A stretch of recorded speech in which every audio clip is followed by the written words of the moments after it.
নমস্কার সবাইকে, সোমাস ডায়েরিতে আপনাদের আবারও স্বাগত। আবারও একটা সকালের ব্রেকফাস্ট বা টিফিন রেসিপি নিয়ে চলে এসেছে। সেটা হলো চিড়ের পোলাও। চিড়ের পোলাও সবাই বাড়িতে কম বেশি করে থাকে। একবার এইভাবে বানিয়ে খেয়ে দেখতে পারেন, দারুণ লাগবে খেতে।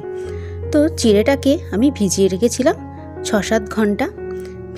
ভিজিয়ে রাখার পর আমি ভালো করে জল ঝরিয়ে নিয়েছি। এখানে আমি মোটা চিড়েটা নিয়েছি কাঁচা বাদাম, কাজু, কিশমিশ, মটরশুঁটি, গাজর আর বিনস।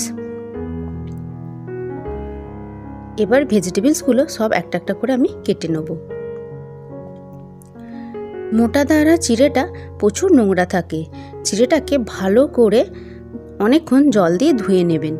জল ধুয়ে নিয়ে যখন একদম জলটা পরিষ্কার হয়ে যাবে, সাদা জল বেরোবে, তখন চিড়েটাকে আমরা জল দিয়ে ভালো করে ভিজিয়ে রাখবো।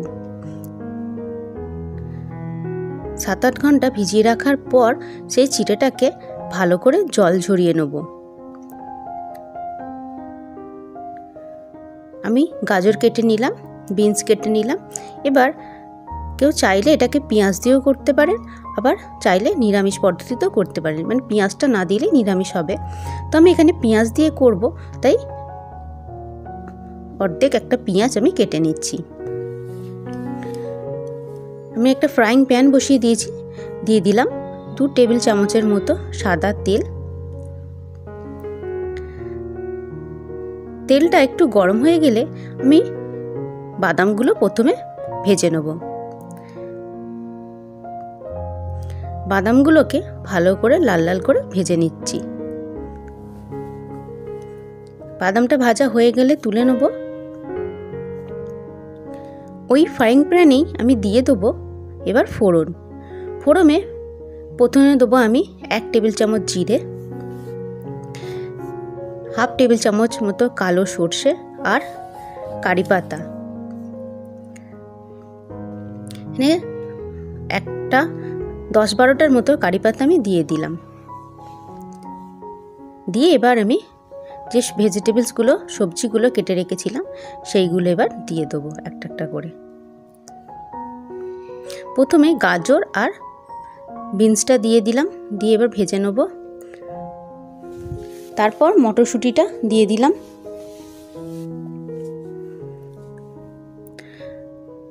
নুন, সবজিগুলো যাতে নরম হয়ে যায়, নুন আর হলুদ দিয়ে ভালো করে এবার ভেজে নেব।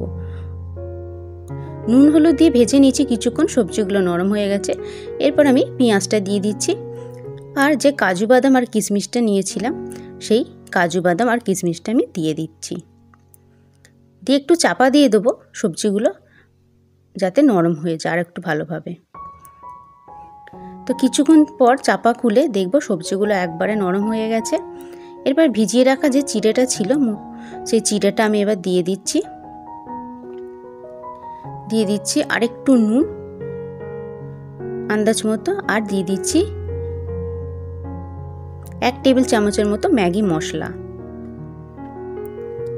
ম্যাগি মশলাটা অপশনাল, কেউ চাইলে দিতেও পারেন বা নাও দিতে পারেন। তো ম্যাগি মশলা দিয়ে ভালো করে আমি নেড়ে চেড়ে নিলাম।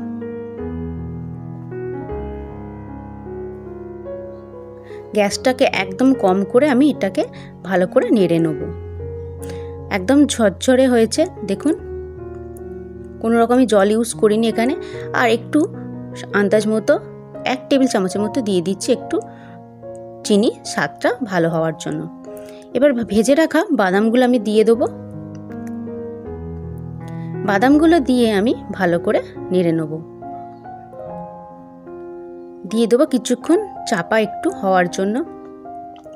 5 মিনিট হতে দিলাম। 5 মিনিট পর চাপা খুলে তো ধনেপাতা আমি কুচিয়ে রেখেছিলাম, সেই ধনেপাতা কুচিটা আমি দিয়ে দিলাম। তো রেডি আমাদের ঝুরঝুরে চিড়ের পোলাও।